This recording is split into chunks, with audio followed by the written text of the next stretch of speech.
अब इसके बाद थर्मोडायनेमिक्स पोर्शन में यहां से एक्चुअल थर्मोडायनेमिक्स चालू हो जाएगा। समझ पा रहे हैं, यहां से एक्चुअल थर्मोडायनेमिक्स चालू हो जाएगा। हेडिंग बनाइए कैलोरीमेट्री। कैलोरीमेट्री मतलब होता है साइंस ऑफ हीट, हीट का साइंस। थर्मोडायनेमिक्स में पूरा साइंस पढ़ना होता है। कैलोरीमीटर आप लोग देखे होंगे लैब में, कैलोरीमीटर होता है जिससे हीट को मेजर करते हैं, है ना।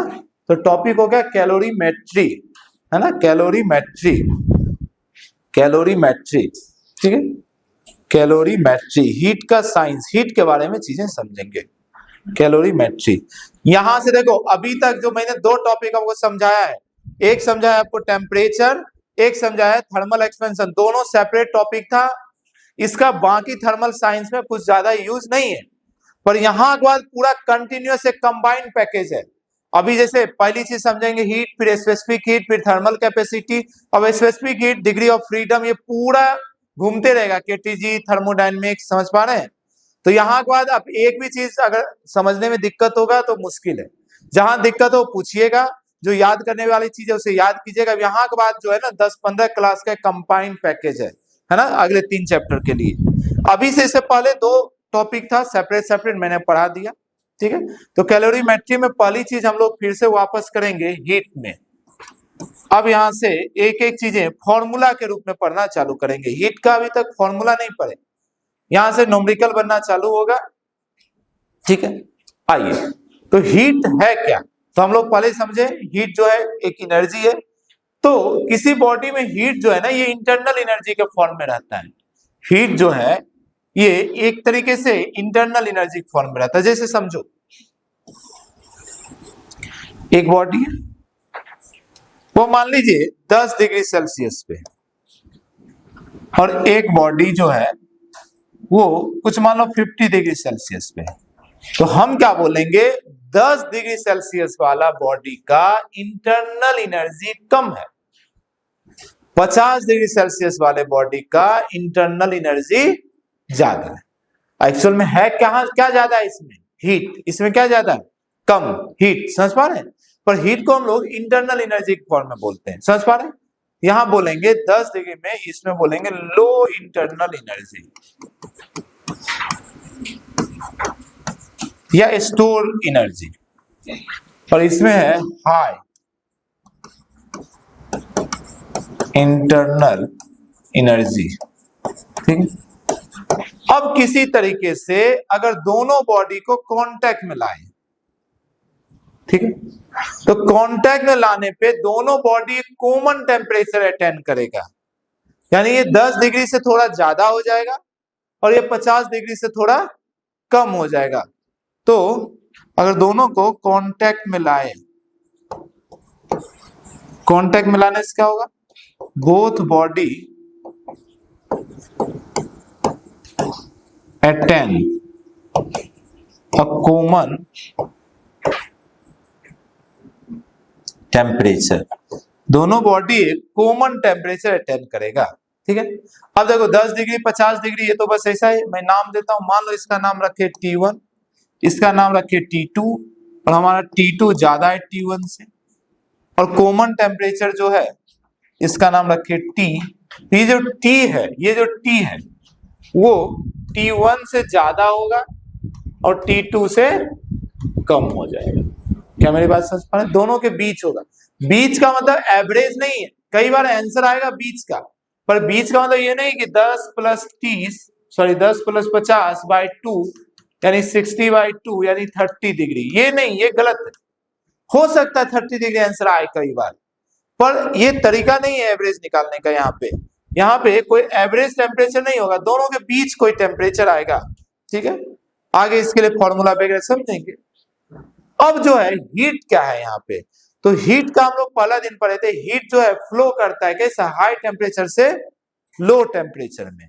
तो यहाँ पर क्या होगा कि कॉमन टेम्परेचर अटेन क्यों करेगा, क्योंकि दोनों बॉडी कॉमन इंटरनल एनर्जी, एक सेम इंटरनल एनर्जी को अटेन करना चाहता है, ठीक है। इसके लिए तो मैं यहां लिखता हूं फॉर दैट एक कॉमन टेम्परेचर अटेन करने के लिए energy will flow from high temperature to low temperature body. तो जब भी high temperature body low temperature body contact में आता है तो दोनों बॉडी एक कॉमन टेम्परेचर को अटेन करना चाहता है, और उसके लिए हाई टेम्परेचर बॉडी से एक एनर्जी ट्रांसफर होता है, फ्लो होता है। कहां पे? लो टेम्परेचर पे। वो जो फ्लो ऑफ एनर्जी है उसी का नाम हीट है। वो जो एनर्जी फ्लो करता है उसी को बोलते हैं हीट। तो ये जो है this energy is called heat. तो एससी वर्मा देखोगे तो एससी वर्मा हीट को क्या बोले it is a energy in transit, मतलब ऐसी एनर्जी जो कि फ्लो में है, एक बॉडी से दूसरी बॉडी में जा रहा है, उसी को बोलते हैं इन हीट एनर्जी, है ना। It is a energy in transit, इसीलिए हम लोग बोलते हैं heat is A energy in transit. ठीक है, ये एग्जाम में भी आया हुआ स्टेटमेंट है ना। एग्जाम में कभी जैसे 11th में पढ़ते हैं डिफिनेशन, हीट इज एनर्जी या heat is a form of energy which flow from high temperature body to low temperature body, ये सब ठीक है, उसको समझाने के लिए बोला जाता है। मेन जो की वर्ड है यही वर्ड है कि ट्रांजिट एनर्जी है। ट्रांजिट का मतलब एक बॉडी से दूसरे बॉडी में जाने वाला एनर्जी है ये। अब इसकी यूनिट पे जरा ध्यान आइए। तो इसकी यूनिट देखो, SI MKS यूनिट तो क्लियर है ना, क्या होता है जी? जूल। SI बोल रहे हो, MKS यूनिट जूल बोल दो। हमें जूल बूल का चक्कर में जाना ही नहीं। अच्छा, CGS भी जानते ही हो, कोई भी एनर्जी का यूनिट क्या होता है? अर्ज। FPS भी जानते हो, BTS, ये सब तो यूनिट है, मतलब किसी न किसी एनर्जी का, हर दुनिया का हर एनर्जी का। पर ना ये एक ऐसा चैप्टर है जहां पर SI आपको नहीं मिलेगा, यहाँ पर एक प्रैक्टिकल यूनिट मिलेगा। तो एनर्जी का प्रैक्टिकल यूनिट होता है कैलोरी। ठीक है, तो यहाँ पे ये सब यूनिट आपको क्वेश्चन में दिखेगा नहीं, क्वेश्चन में एक अलग ही यूनिट दिखेगा जो कि किसी सिस्टम ऑफ यूनिट में नहीं है, वो बस बोलचाल की भाषा में। जैसे खाना पीना खाते हैं ना, कैलोरी बोलते हैं, कैलोरी कैलोरी, यही है। तो प्रैक्टिकल यूनिट इसको बोल रहे हैं, प्रैक्टिकल यूनिट ये होता है कैलोरी। तो क्वेश्चन में मैक्सिमम टाइम आपको कैलोरी लिखा हुआ मिलेगा, या ऑप्शन में भी कई बार जूल में देता है और क्वेश्चन आपको कैलोरी में सॉल्व करवाएगा। तो हमें अर्ज से BTS का जरूरत पड़ता है, FPS सिस्टम तो काम ही नहीं होता है कभी, दो ही काम होता है। केमिस्ट्री में आप CGS में काम करते हो, अपन SI में करते हैं, और तो दोनों का कैलोरी में कन्वर्जन आपको आना चाहिए। समझ पा रहे हैं? याद है 1 कैलोरी इक्वल टू कितना अर्ज या जूल बता दो? 4.2 जूल। लिख लीजिए नीचे।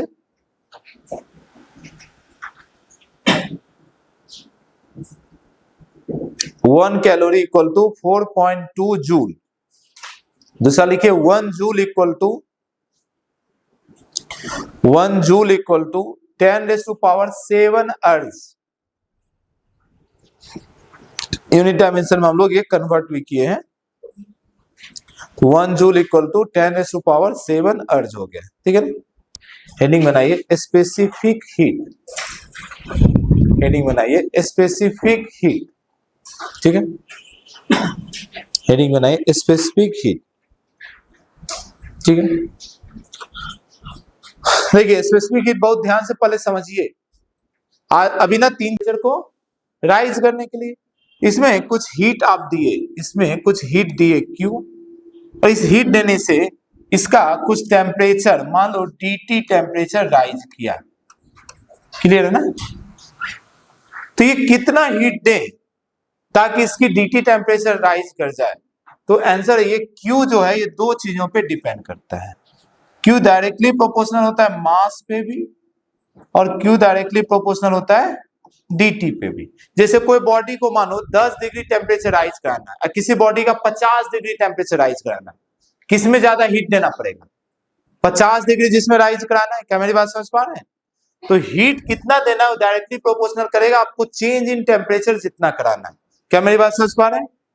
अच्छा, कोई बॉडी मान लो 1 kg है और कोई बॉडी 10 kg है, तो दोनों में बराबर हीट देने से काम चलेगा क्या? जितना ज्यादा मास उतना ज्यादा हीट देना पड़ेगा। तो किसी बॉडी में कितना हीट देना पड़े, Q है हीट सप्लाई, Q है हीट ट्रांसफर, मैं बोल दे रहा हूं। तो किसी बॉडी में कितना हीट का ट्रांसफर हुआ वो दो बातों पे डिपेंड करेगा। कौन सी दो बातें? बॉडी का मास कितना है और बॉडी का टेम्परेचर कितना चेंज हुआ। क्लियर है ना? तो हम बोल सकते हैं हीट ट्रांसफर यानी Q is directly proportional to mass यानी M and change in temperature, change in temperature यानी कि dt। सो हम लोग बोला करेंगे Q is directly proportional to M dt। ठीक है ना? इस प्रोपोर्शनलिटी को हटाकर एक कांस्टेंट लाएंगे। मान लो इस कांस्टेंट का नाम रखते हैं C M dt। ये जो C है भाई साहब, ये जो C है इसी का नाम है स्पेसिफिक हीट। ठीक, तो C का अगर अलग से फॉर्मूला बनाना हो तो Q बाय M dt।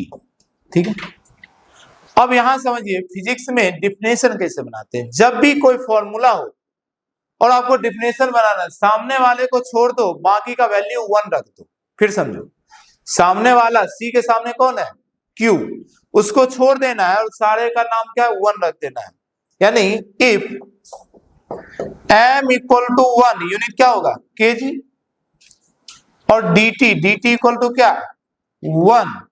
अब 1 डिग्री सेल्सियस बोल दो या 1 केल्विन बोल दीजिए, क्योंकि हम जानते हैं गैप है, तो पहले ही पढ़ चुके हैं डिग्री सेल्सियस और केल्विन में क्या रहेगा? सेम। अगर इस दोनों की वैल्यू 1 1 डालोगे तो अब आप खुद बताओ C का वैल्यू क्या Q नहीं हो जाएगा? नीचे तो 1 1 हो जाएगा।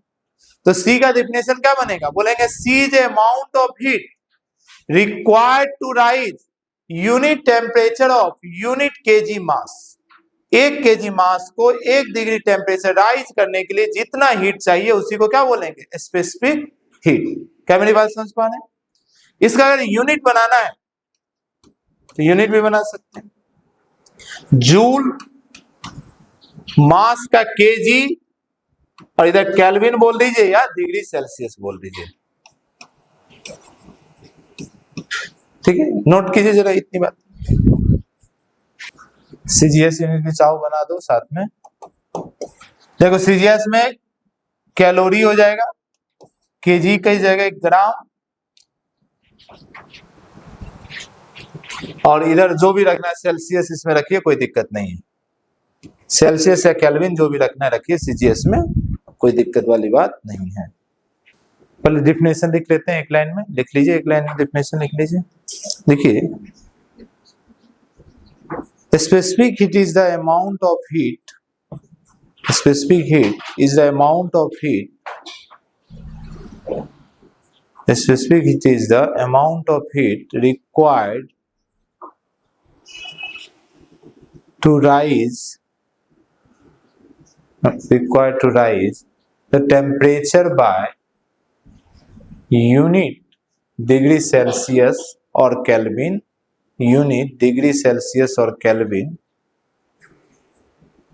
of unit mass of unit mass 1 kg mass को 1 डिग्री टेम्परेचर राइज करने के लिए कितना चाहिए? ठीक है ना? एक बात बहुत ध्यान समझिए, जब भी कोई C क्या एक प्रोपोर्शनल कांस्टेंट है, समझ पा रहे हैं? जब भी कोई प्रोपोर्शनल कांस्टेंट आए ना तो वो फॉर्मूले पे डिपेंड नहीं करता है। जैसे V is directly proportional to I, Ohm's law याद आ रहा है? फिर प्रोपोर्शनल को हटाकर कौन सा कांस्टेंट लाए? R। कौन सा कांस्टेंट लाए? R। तो क्या R V और I पे डिपेंड करेगा? R किस पे डिपेंड करेगा? मटेरियल पे। R किस पे डिपेंड करेगा? क्या मेरी बात समझ पा रहे हैं?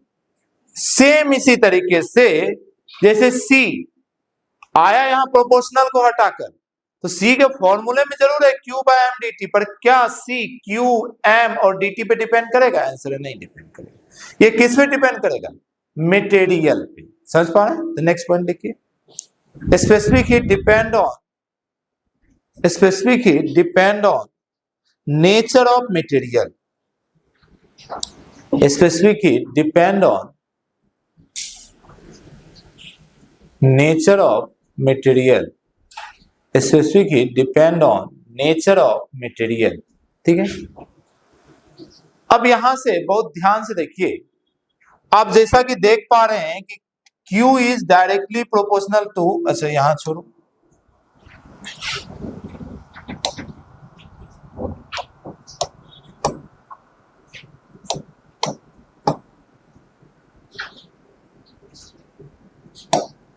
यहां देखो C is inversely proportional to dt, दिख रहा है आपको?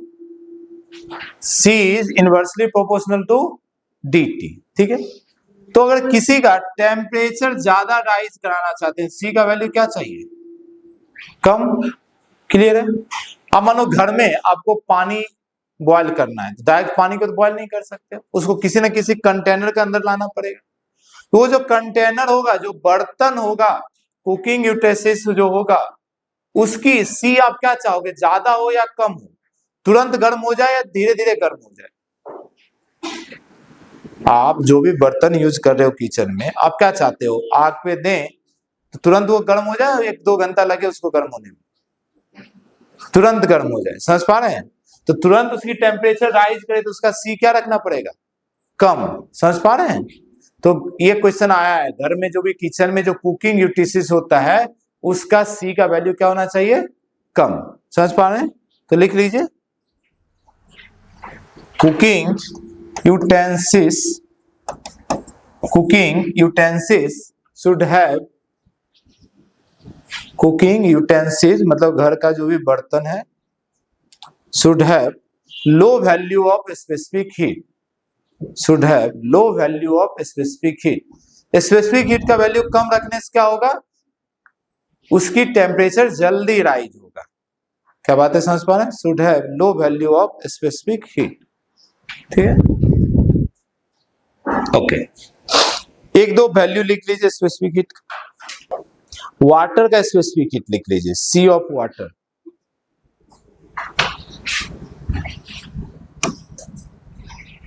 सी जो है पानी का होता है 1 कैलोरी पर ग्राम पर सेल्सियस, यानी 1 ग्राम पानी को 1 डिग्री सेल्सियस टेम्परेचर बढ़ाना है तो कितना हीट देना पड़ेगा?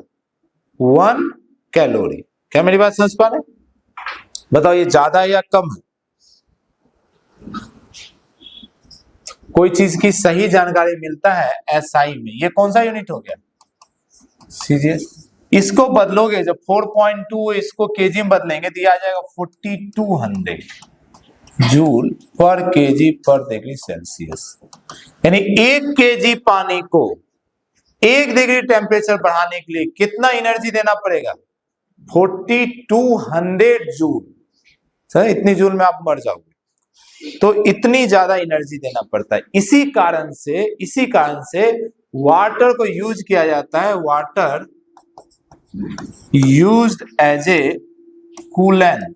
ये क्वेश्चन आया है कि water as a coolant engine में क्यों यूज होता है? Coolant in engine. और ऑप्शन में अजीब अजीब ऑप्शन रहेगा, because it is easily available, because it is cheaper. ये सब नहीं है, सस्ता है, जल्दी उपलब्ध है, ये सब ऐसा नहीं। सस्ता तो मिट्टी भी है, तो मिट्टी थोड़ी इंजन में डाल दोगे।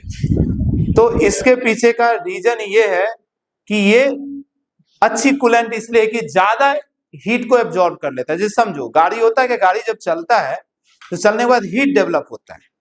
अब वो हीट ज्यादा हो जाएगा तो इंजन खराब हो जाएगा, तो उस हीट को निकालना है आपको। समझ पा रहे? तो वहां पर हम पानी रख दिए, तो वो क्या किया, 4200 जूल हीट लिया वहां से, और पानी का टेम्परेचर कितना बढ़ा? बस 1 डिग्री से बढ़ा। समझ पा रहे हैं? तो वो टेम्परेचर को ज्यादा बढ़ने नहीं दिया, उस इन्वायरमेंट को सारा का सारा हीट खुद ले लिया और खुद का टेम्परेचर भी ज्यादा नहीं बढ़ा। क्या मेरी बात समझ पा रहे हैं? इसलिए आप देखोगे रेडिएटर में, जो गाड़ी की रेडिएटर होता है उसमें पानी डाला जाता है। समझ पा रहे हैं? कूलेंट रहता है, इसी वजह से। क्लियर है नहीं बात? ठीक है। अच्छा, कई बच्चों को ऐसा भी दिमाग में आता है कि भाई साहब बात ऐसा है कि पानी से अच्छा आइस ही डाल दो, तो ऐसा भी तो हो सकता है। और ज्यादा ठंडा करेगा नहीं करेगा जी? और ज्यादा ठंडा करेगा नहीं करेगा? सी ऑफ आइस 0.5 कैलोरी पर ग्राम, समझ पा रहे हैं? ठंडा नहीं करेगा ज्यादा, ये 1 डिग्री टेम्परेचर राइज हो जाएगा आधा कैलोरी टेम्परेचर में, मतलब एनर्जी लेकर, ये ज्यादा एनर्जी अब्सॉर्ब करेगा। पानी ज्यादा एनर्जी अब्सॉर्ब करता है, आइस कम एनर्जी करता है। अच्छा, आइस का जितना होता है उतना ही स्टीम का भी होता है, ठीक है? इसीलिए वाटर ही बेस्ट है, किसी चीज को ठंडा करने के लिए वाटर ही बेस्ट है मेंटेन करने के लिए। इस पॉइंट को जरा लिखिए, water use as a coolant, water use as a coolant because of its high value of specific heat. Water used as a coolant because of its high value of specific heat. High value of specific heat को underline कर लीजिए, है ना? इसमें बाकी आपको अजीब अजीब ऑप्शन में दिखेगा, आपको लगे सब सही है, बात सही है, पर जो मेन रीजन है वो ये रीजन है इसका, ठीक है? क्लियर है ना? ओके, आइए जी। तो सी का जो हमारा फॉर्मूला बना, सी का क्या बना? Q बाय, है ना, एम डी टी, यही बना था। अब मान लीजिए कभी if D T equal to 0 हो जाए, कोई ऐसा आ जाए जिसको कितना भी हीट दे रहे हो, गर्मी नहीं हो रहा, कोई इंसान होता है ना, उसको कितना भी गुस्सा करो कोई फर्क ही नहीं पड़ता, तो ऐसा, तो इस केस में बोले उस इंसान का सी का वैल्यू कितना है, तब क्या बोलोगे? dt का वैल्यू 0 रखोगे, ये पूरा क्या हो जाएगा? 0 कौन बोले? लो, समथिंग बाय 0 क्या? इनफाइनाइट। यानी अब डिफिनेशन याद करो, डिफिनेशन क्या बोलता है? It is amount of heat which required to rise the temperature by 1 degree Celsius. ये एक ऐसा मटेरियल है जिसको इनफाइनाइट हीट चाहिए 1 डिग्री टेम्परेचर राइज करने के लिए, आप इनफाइनाइट दे ही नहीं रहे, इसलिए वो राइज नहीं हो रहा है, समझ पा रहे हैं? और ऐसे जो गंभीर व्यक्ति होते हैं उनका नाम होता है आइसोथर्मल प्रोसेस। क्या नाम होता है? Isothermal process. आइसोथर्मल प्रोसेस एक ऐसा प्रोसेस है जिसमें उसकी टेम्परेचर हिलता डुलता नहीं, कोई राइज कोई फॉल नहीं होता है। तो कोई भी आइसोथर्मल प्रोसेस में स्पेसिफिक हीट का वैल्यू क्या हो जाएगा? इनफाइनाइट हो जाएगा, समझ पा रहे हैं? अच्छा, आइसोथर्मल प्रोसेस का एग्जांपल कब होता है? आइसोथर्मल प्रोसेस जब कभी कोई भी मटेरियल अपनी स्टेट को चेंज करता है, तो सारा हीट जो है ना वो स्टेट चेंज करने में खर्च हो जाता है, ठीक है? आइसोथर्मल प्रोसेस का एग्जांपल जो होता है, इसका जो एग्जांपल होता है, ड्यूरिंग चेंजिंग स्टेट बोल दो या केमिस्ट्री वाले पता नहीं फेज वेज भी बोलते हैं, है ना? स्टेट बोलो फेज बोलो, बात एक ही है। जैसे मान लो आइस है, ठीक है, इसको वाटर बनना है, तो आइस भी 0 डिग्री पे है और वाटर भी 0 डिग्री पे होता है, तो आइस से आइस को हीट दे रहे हैं, तो आइस पिघल रहा है और क्या बन रहा है? वाटर। पर टेम्परेचर देख लो 0 का 0 ही है। जब तक सारा का सारा आइस वाटर नहीं बन जाएगा, बहुत मजेदार कहानी, जैसे मान लो 10 केजी आइस का एक टुकड़ा है आपके पास, और आप बोले ये लो भाई अपना heat heat heat heat heat, ये बोलेगा पानी पानी पानी पानी पानी।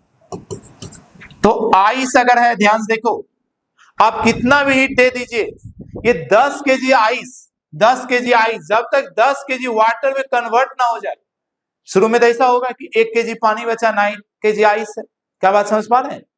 उस समय दोनों का टेम्परेचर 0 डिग्री ही रहेगा, आइस भी 0 डिग्री पे रहेगा, वाटर भी 0 डिग्री पे रहेगा, अनटिल 100% आइस वाटर में नहीं कन्वर्ट हो जाए। एक बार जब सारा एनर्जी, सारा मतलब स्टेट चेंज वाला कहानी खत्म हो गया तो आइसोथर्मल प्रोसेस बंद हो जाएगा। फिर अब धीरे धीरे टेम्परेचर राइज करेगा, समझ पा रहे हैं? फिर वाटर राइज करेगा, फिर वेपर बनेगा, फिर वेपर बनते समय फिर से वही हो जाएगा। तो जब कभी स्टेट चेंज होता है, जब कभी स्टेट चेंज होता है, during changing state temperature change नहीं होता है, समझ पा रहे हैं? कहा जाता है टेम्परेचर का दो काम है। क्या दो काम है? हीट का दो काम है। क्या क्या? स्टेट चेंज कराना और टेम्परेचर चेंज कराना। पर वो आलसी इंसान एक बार में एक ही काम करेगा, या तो किसी बॉडी का स्टेट चेंज करा देगा या क्या करेगा? Temperature change. जैसे मान लो 10 डिग्री पानी है, मान लो 10 डिग्री का वाटर है, अब कोई इसको हीट देना चालू करेगा, बताओ ये हीट क्या करेगा? इसकी टेम्परेचर को चेंज करेगा, ठीक है? टेम्परेचर चेंज कर करके लेकर चला जाएगा 100 डिग्री पे। अब 100 डिग्री का वाटर हो गया, अब फिर से और कोई हीट देगा, अब ये हीट ना इसकी टेम्परेचर राइज नहीं करेगा, वाटर 101 डिग्री पे नहीं पाया जाता है। क्या मेरी बात समझ पा रहे हैं? अब ये सारा हीट क्या करेगा? इसकी स्टेट को चेंज करना शुरू कर देगा और वाटर से क्या बनना शुरू कर देगा? वेपर या स्टीम। बात समझ पा रहे हैं? तो जब भी कभी स्टेट चेंज होता है उस समय टेम्परेचर चेंज नहीं होता है, वो प्रोसेस का नाम आइसोथर्मल प्रोसेस है और उसका स्पेसिफिक हीट क्या हो जाता है? इनफाइनाइट। स्पेसिफिक हीट क्या हो जाता है? इनफाइनाइट। क्लियर है मेरी बात? चलिए इतनी बातें नोट करें, फिर हम लोग आगे बढ़ते हैं। एक और प्रोसेस में हमें जाना है एडियाबेटिक में, ठीक है? चलिए ये एक प्रोसेस हो गया। दूसरा, इफ अगर Q क्या है? Heat transfer. देखो Q मतलब हीट नहीं, हीट ट्रांसफर।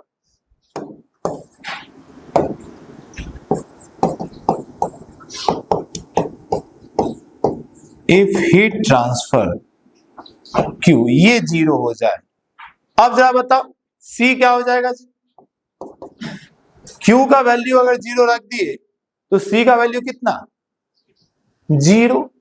अब ये मजेदार बात है, जरा ध्यान समझो। C का डेफिनेशन क्या है? C का डेफिनेशन क्या है? Amount of heat required to raise the temperature by 1 degree of unit mass. Adiabatic process बोलता है, इस प्रोसेस का नाम होता है एडियाबेटिक। जिसमें हीट ट्रांसफर नहीं होता उसका नाम क्या है? Adiabatic process.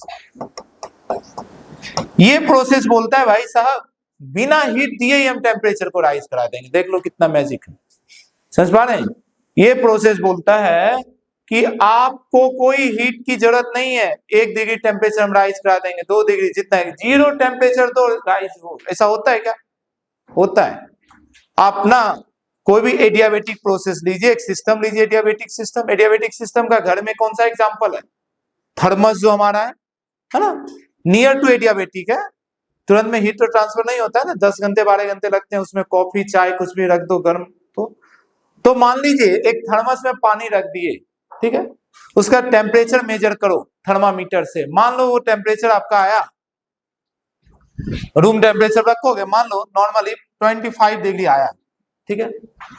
अब इस 25 डिग्री से हम टेम्परेचर राइज करा देंगे बिना उसको हीट किए हुए। आप उसको सेक करो बहुत ज्यादा, तो आपका जो वर्क होगा वो उसमें ट्रांसफर हो जाता है एनर्जी के, हीट के फॉर्म में। और 5 मिनट तक उसको सेक करोगे, 5 मिनट तक सेक करेंगे थर्मस में, ये आपको टेम्परेचर दिखेगा 25.2 डिग्री या 1 डिग्री सेल्सियस। हम लोग लैब में किए हुए हैं कॉलेज में, 1 डिग्री या 0.1 डिग्री अंतर आ जाता है। अगर डिजिटल थर्मामीटर आप इजीली मेजर कर सकते हैं। थर्मस लीजिए, उसको हिलाइए, उसके बाद उसमें मेजर कीजिए, हल्का आपको टेम्परेचर राइज दिख जाएगा। ये एकदम उसका प्रैक्टिकल, उसका थ्योरेटिकल प्रूफ है कि बिना हीट दिए टेम्परेचर राइज हो सकता है। क्या मेरी बात समझ पा रहे हैं? हाँ, किसी और फॉर्म में एनर्जी देना पड़ेगा, एनर्जी देना ही पड़ेगा। दुनिया की एनर्जी कंजर्व है, तो वहां हम अपनी मैकेनिकल एनर्जी हीट में कन्वर्ट करेंगे। क्लियर है मेरी बातें? चलिए इसको भी नोट कर लीजिए, दोनों बातों को नोट किए। एडियाबेटिक प्रोसेस में C का वैल्यू 0 और आइसोथर्मल में इंफिनिटी। अब देखिए स्पेसिफिक हीट को मेजर करने का हमने 2 नया तरीका निकाला। हम क्या बोले, ये केजी वेजी में हम नहीं मेजर करेंगे, यूनिट मास में, यूनिट केजी में नहीं मेजर करेंगे, हम 1 मोल के लिए मेजर करेंगे कि 1 मोल सब्सटेंस को 1 डिग्री टेम्परेचर राइज करने में कितना हीट लगेगा। और उसका नाम क्या रख देंगे, मोलर स्पेसिफिक हीट। क्या बात समझ पा रहे हैं? फिर हम 1 kg नहीं, क्योंकि ये केमिस्ट्री का कंसेप्ट है, केमिस्ट्री सीजीएस में चलता है। फिर हम 1 ग्राम को हीट कितना लगे वो मेजर करेंगे, उसका नाम रखेंगे ग्राम स्पेसिफिक हीट। ठीक है, तो नीचे लिखिए, अलग अलग नाम देते जाइए। पहला नाम लिखिए molar specific heat, molar specific heat. ठीक, ये जनरली गैस में यूज किया जाता है, जो गैसियस मॉलिक्यूल्स है उसमें यूज हुआ जाता है। ठीक है, तो लिखिए it is amount of heat, it is amount of heat required to rise, it is amount of heat required to rise unit temperature, required to rise unit temperature of 1 mole gas, unit temperature of 1 mole gas। समझ पा रहे?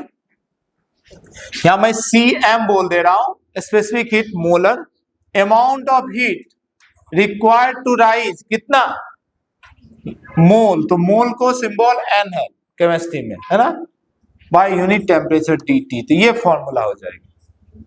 ठीक है, CM equal to, यहीं पे कोई दिक्कत?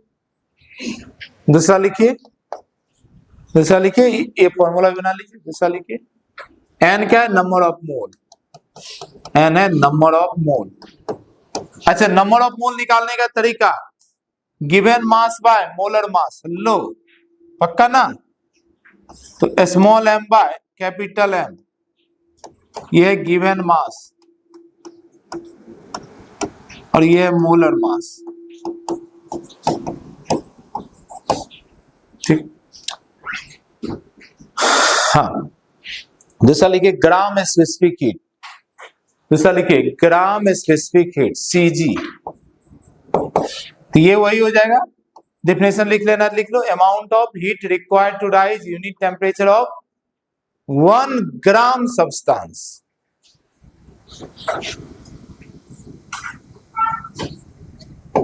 1 gram substance, 1 gram substance. Gram को मास ही ना लिखोगे इसमें, तो क्या लिख दोगे, 1 ग्राम सब्सटेंस। ठीक है, अच्छा यूनिट भी अलग अलग हो जाएगा, इसमें यूनिट लिखना, ये हो जाएगा कैलोरी। ठीक है,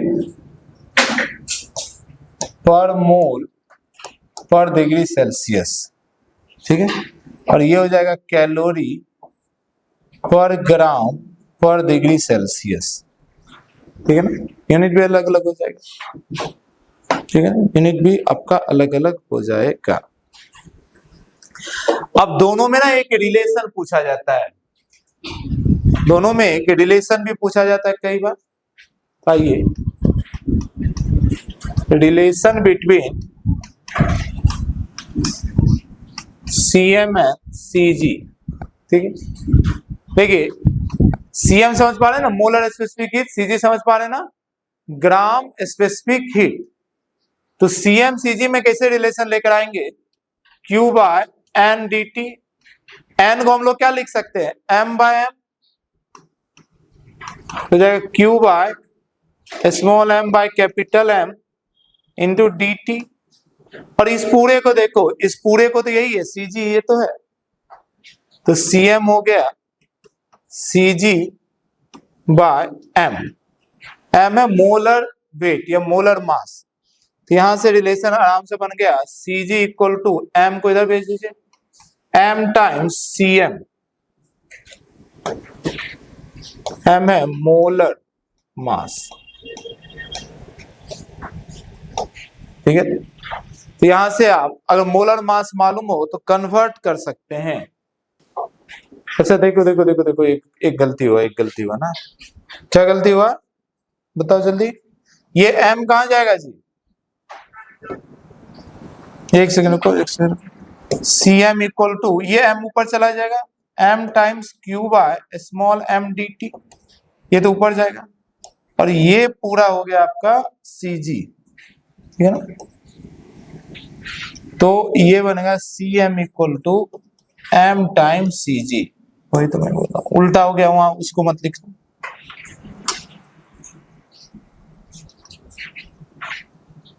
जहां पर m है मोलर मास।